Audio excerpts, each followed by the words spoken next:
NDA उम्मीदवार वेंकैया नायडू का मुकाबला विपक्ष के उम्मीदवार गोपाल कृष्ण गांधी से है, लेकिन वेंकैया की जीत तय मानी जा रही है क्योंकि आंकड़े उनके साथ हैं।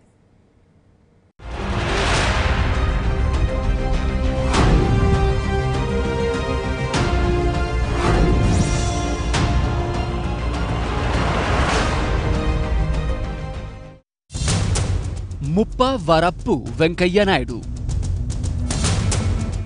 बनाम गोपाल कृष्ण गांधी। देश के उपराष्ट्रपति पद के लिए लड़ाई इन दो चेहरों के बीच है, लेकिन यह भी करीब करीब तय है कि यह लड़ाई एक तरफा होगी और वेंकैया नायडू के उपराष्ट्रपति बनने में कोई मुश्किल नहीं होगी।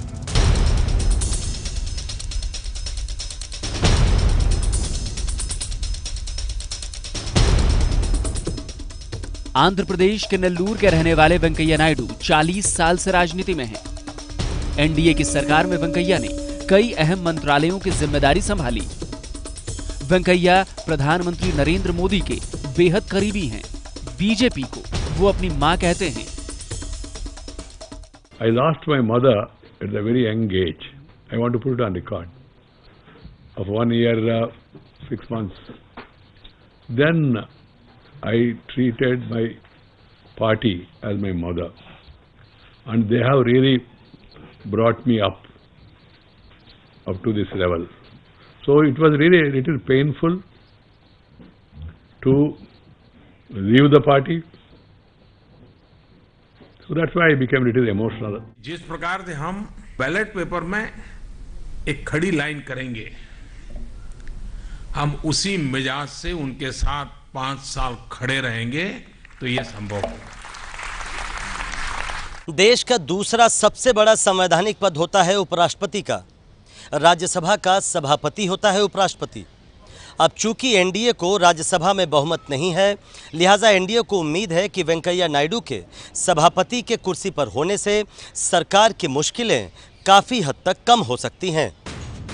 उपराष्ट्रपति का चुनाव कैसे होता है ये भी समझ लीजिए। उपराष्ट्रपति के चुनाव में लोकसभा और राज्यसभा के सदस्य वोट डालते हैं। राज्यसभा के 12 नॉमिनेटेड और लोकसभा के 2 नॉमिनेटेड सदस्य भी चुनाव में वोट डालते हैं। लोकसभा के 545 सांसद हैं, लेकिन 2 सीट अभी खाली है। ऐसे में 543 सांसद वोट डालेंगे।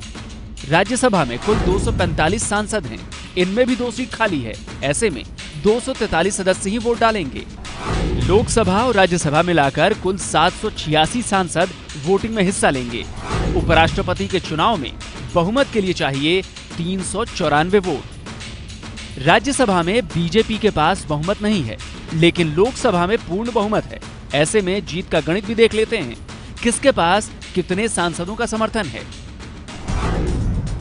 लोकसभा में एनडीए के 338 सांसद हैं जो वेंकैया को वोट करेंगे। वेंकैया के समर्थन में एआईएडीएमके के 37 सांसद हैं। वाईएसआर कांग्रेस के 9, टीआरएस के 11 सांसद हैं। साथ ही 2 नॉमिनेटेड सांसद भी वेंकैया के समर्थन में हैं। कुल मिलाकर वेंकैया को लोकसभा में 397 सांसदों का समर्थन हासिल है।